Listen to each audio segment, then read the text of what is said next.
थारैनो जोबोद रंजाथाव आरो थुलुंगाखांथाव जे उदालगुरि जिल्लानि सिङाव थानाय मोनसे जाखांफुनाय फिसा नोगोर डिमाकुसि आरो बे डिमाकुसिनि दैमु नोगोराव बर' थुनलाइ आफादनि 64थि बोसोरारि जथुम्माया जाबाय थादों। आथिखाल एगजिबिसनाव जाबाय थादों, खिन्थु जोंहा गाहाय जि हाबाफारि बर' थुनलाइ आफादनि बुंनो थांब्ला बे दिनैनिफ्राय जागोन। दिनैहाय उदालगुरि जिल्ला बर' थुनलाइ आफाद आरो दुलाराय बर' आइजो अनसाय आफादनि जागोन आरो गाबोननिफ्राय गाहायै मिरु बर' थुनलाइ आफादनि हाबाफारि जागोन।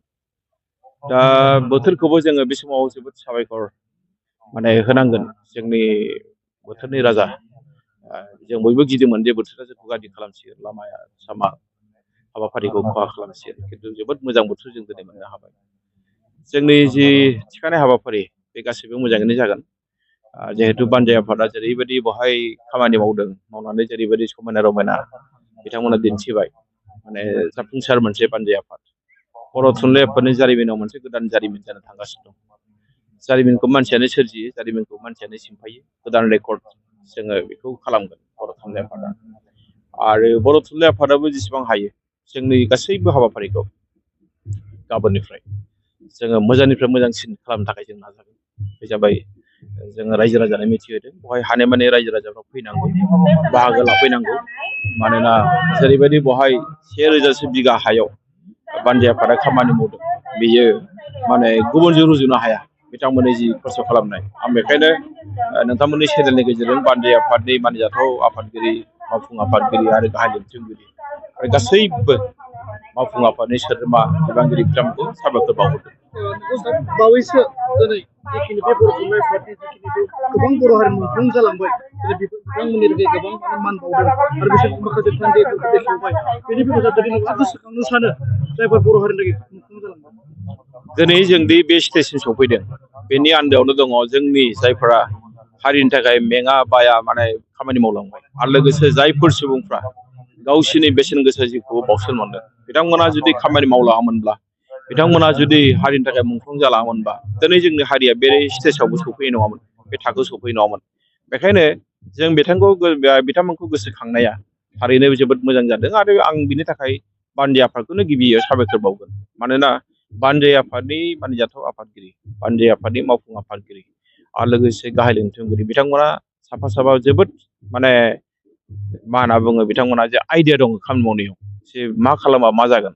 बेखायनो बिथांमोना जेरैबायदि दिनैहाय समायना रमायना गासैथिंबो जेरैथिं मेगन फिदिङो गासैथिंबो समायना।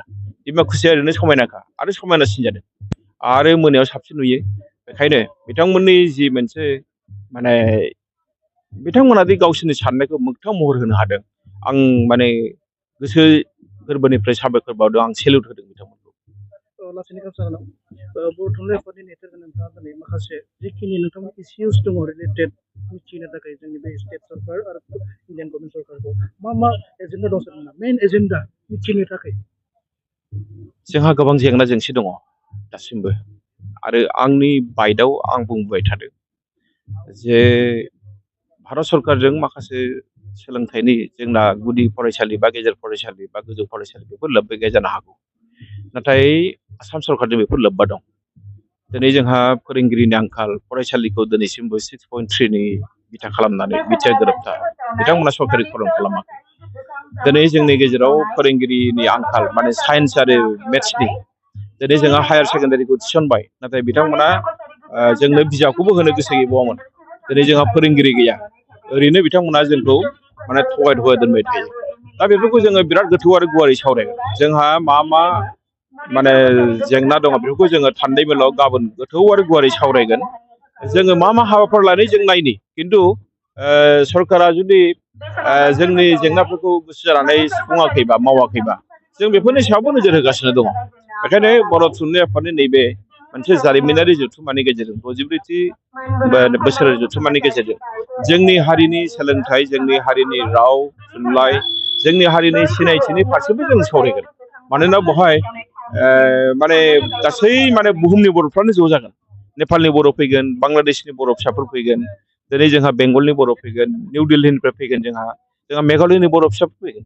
बुंनो थाङोब्ला जोङो सारा बुहुमनि बर'फ्रानो बहाय ज' जागोन जायखौनाखि जों बुंबोदों जे बुहुमनि बर'फोर खौसे जा आरो बे मोन्थोरखौ लानानैनो जों दिनैहाय बुहुमनि बर'फोरखौ बहाय लेंहरदों इतिमध्य जों मिथिनायाव नेपालनि बर'फ्रा फैगासिनो दं सोनाब बंग'नि बर' फिसाफ्राबो फैगासिनो दङ दा बेखायनो जोङो बिथांमोनखौ लोगो हमलायनायजों लोगोसे आरो बे हाबाफारिनि गेजेरजोंनो जोंनि माखासे गोरों गोरों सुबुंफोर जायफ्रा जों जायफोरखौ रोंगौसा होननानै बुङो जों जायफोरखौ लानानै हारिनि माने थाखाय जों गौरब खालामो बिथांमोनखौबो जों बहाय लेंहरदों बिथांमोननो जोङो बहाय जौसां होगोन जों ज'यैनो सानलायगोन हलायगोन आरो बेजों लोगोसे जोंनि जायफोर हारिनि गेदेमा सुबुंफोर जोंनि आगोलनि मा होनना बुङो मेघालयआव जायनाखि गेदेमा सुबुङा रायजो बेंगिरि जाहैखाबाय रन्जशेखर मुसाहारि सारमोन बायदि हेमन्त नार्जारि सारमोन बायदि बिथांमोनखौबो जों लिंहरदों बिथांमोननि गेजेरजों जोङो जेनेरेसन मा होनो हायो जों बेखौबो सिन्था खालामगोन मानोना जों जुदि हारिखौ दानांगौब्ला जोंनि उन जोलैखौसो जोङो थि खालामनांगोन